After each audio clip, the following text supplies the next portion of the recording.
Vaina chuan guitar lesson thar kan zir ho lenga vaina kan zir ho le tur chu F zo mon puyan satel lem ti hla sakha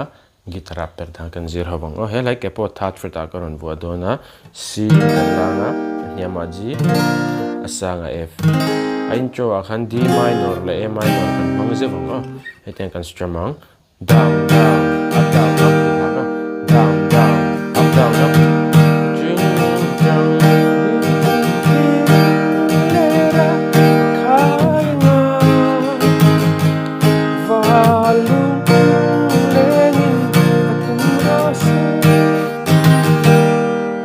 kan strum oh alhanen karon play min lenga uluk te vinilong ai thale don nya